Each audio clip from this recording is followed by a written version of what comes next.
as he could go. And he was like, this is the North Pole. And his name was Santo Claus.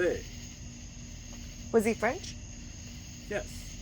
He actually was French. He came up from, he started in Louisiana because we had he's Cajun. We had the English down from Maine, almost down to South Georgia, because everybody knows the Spaniards had Florida, and then up, whatever. But the French had the middle of the country, from Quebec to Louisiana, and and Santo Claus, he was a discoverer. He traveled. This was probably like 6 or 7 years after Lewis and Clark went up, and he followed the same path. And he went up through Seattle, kind of, through the Northwest Passage, and through. But he ended up just south of Fairbanks. But it was so cold and so harsh, he was like, this has to be the North Pole. I'm in the North Pole. Yeah.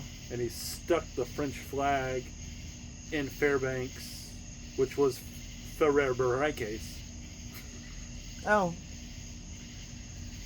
But they had to, change the name, or? Well, no. It was through. It was lost in translation over the years, and it came to the English translation of Fairbanks.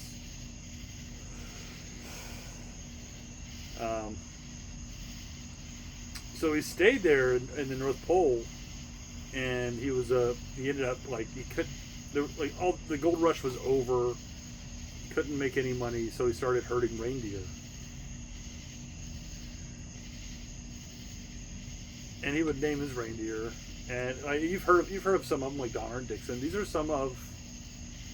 Are those French Santos, names? Yeah. Donner. Dixon? Donner and Dixon. Yeah. They were French names. What were some of the others? Was Rudolph a real? Rudolph was more of a German influence. Yeah. When Adolf Denali. I'm sorry, Adolf Denali?